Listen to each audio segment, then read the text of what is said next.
Today, we're diving into something called the masculine blueprint. Basically, we're gonna break down the different ways men can see the world and process love. And if you get this, it can be the key to unlocking a whole new level of communication. So let's get into it. You know the feeling, right? You say one thing, but he hears something completely different.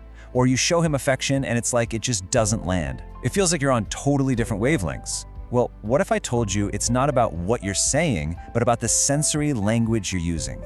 So here's our game plan. First, we'll talk about this sensory language gap.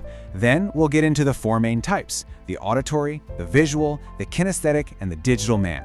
And then we'll pull it all together so you can see how this knowledge can turn conflict into, well, actual connection. Okay, so let's get to the heart of the matter. The reason for so many fights and misunderstandings, it's usually not about a lack of love or effort. It's simpler than that. It's because you and your partner might be filtering reality in completely different ways, speaking languages you don't even know exist. This idea is called the representational system.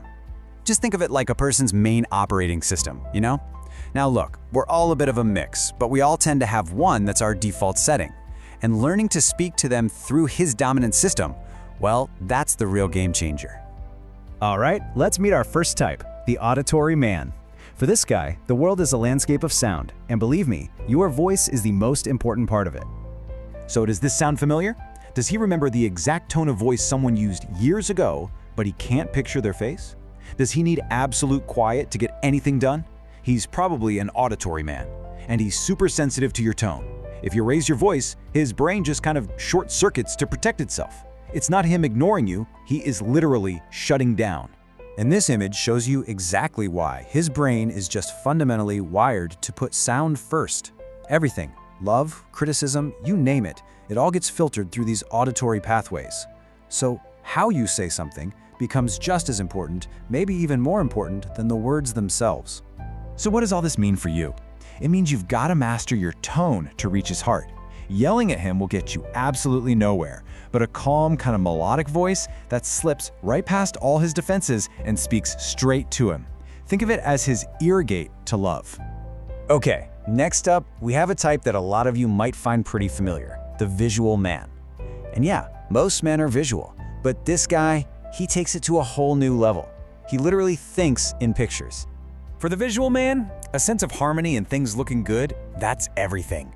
A messy, cluttered room isn't just an annoyance for him. It actually creates real anxiety, this inner chaos.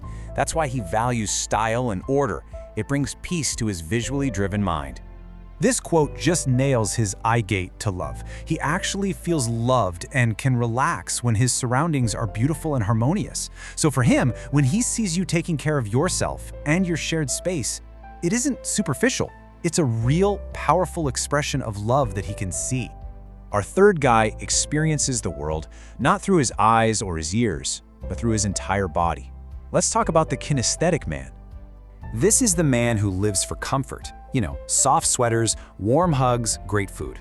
He might look a little disorganized, but he knows where everything is because he finds it by feel, not by sight.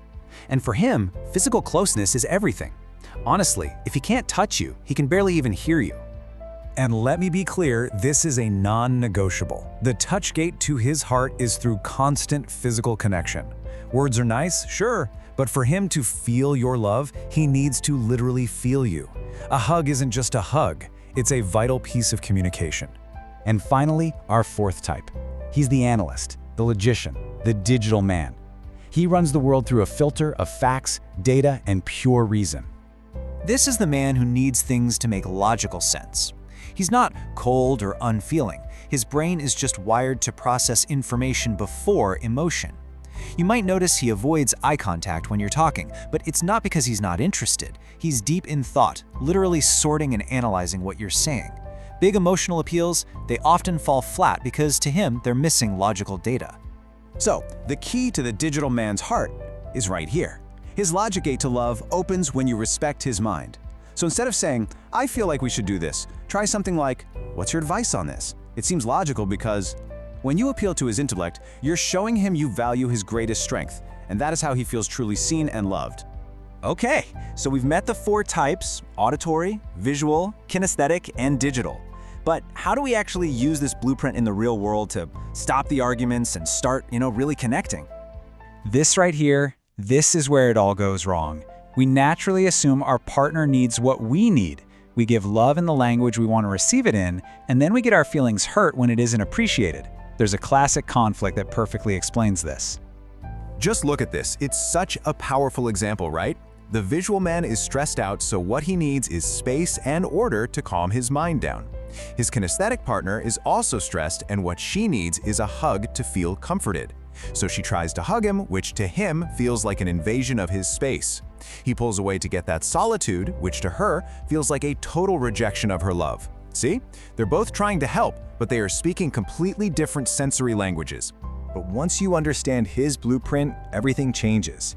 His retreat into silence is no longer a personal attack on you. It's just his visual brain needing to clear the clutter, or his digital brain needing to process the data. You learn to stop projecting what you need and start responding to what he needs. So, the real takeaway here isn't about changing who you are. Not at all. It's about becoming fluent in a second language, his language. It's the key to making him feel truly seen, heard, and understood. So now you have the blueprint. What will it be? A quiet word, a tidy room, a warm hug, or maybe a really well-reasoned point? The choice is yours.